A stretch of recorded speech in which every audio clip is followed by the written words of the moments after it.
The most important thing that you need to judge a person by as far as seduction is how vulnerable they are.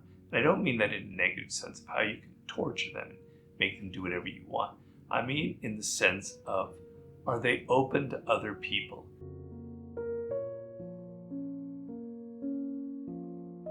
You know, the art of seduction is like a language, right? You're learning a language that I'm trying to teach you in that book.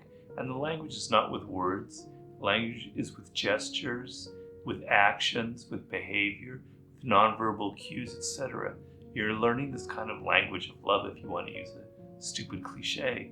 And so people give off signs that they're going to be the worst kind of partner to be with, that they're not even if you do seduce them, you're in for a world of hurt. It's going to be a life of misery, or it's not going to be a fruitful relationship.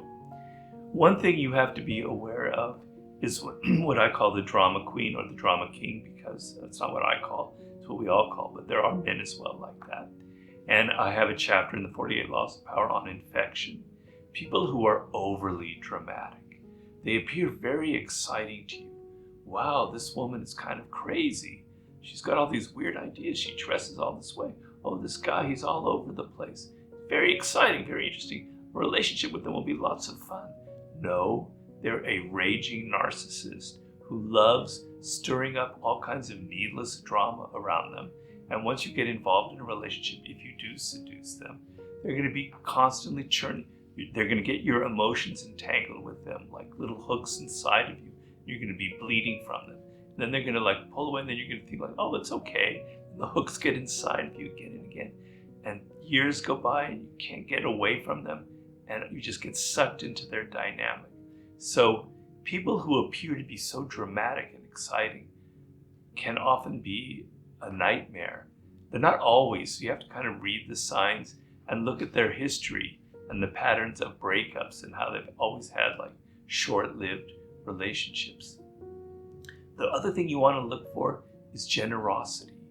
So if someone, this has traditionally been what women would criticize of men, but we're in a new world now.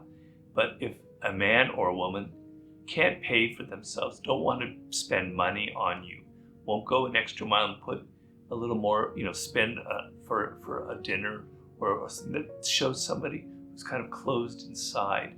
How people are with money reveals who they are with character. You want a generous spirit and a generous soul, someone who's kind of open, etc. People who are very preachy and moralizing, who are always sort of saying what's wrong with the world, what's wrong with you, you need to change this.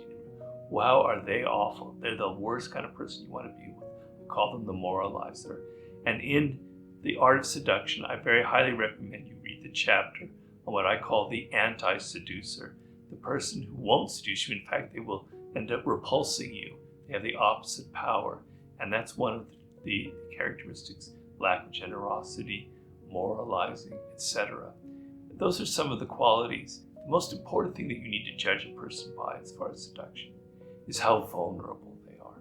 And I don't mean that in a negative sense of how you can torture them and make them do whatever you want. I mean in the sense of, are they open to other people? Do they have a degree of empathy? Are they able to kind of feel what other people feel? Do they have a sort of sensitivity to them? Or are they so insecure? A lot of men would come to me with this problem after I wrote the book, which is, I'm always thinking about what I should say, what I should do in this situation. I'm in a bar, I'm meeting her for the first time. People don't meet in bars anymore, I guess. But I'm thinking, what should I say in this situation? And you've got to flip the script. You've got to stop thinking of yourself, about your insecurities, about what you must do, about what you must say, about your behavior, about how you look, and you must focus on the other person, on what they want, what they need, and what their world is like, and what their spirit is like. I call it Enter Their Spirit, which is one of the chapters in the Art of Seduction. So people who are kind of so insecure that they are constantly talking about themselves and nervousness, they're constantly repeating things about their life, and they can't really direct attention. You don't feel that they're open to you. It's all like closed there. That's a very bad sign. You want a sense that you can affect them emotionally and that they can affect you.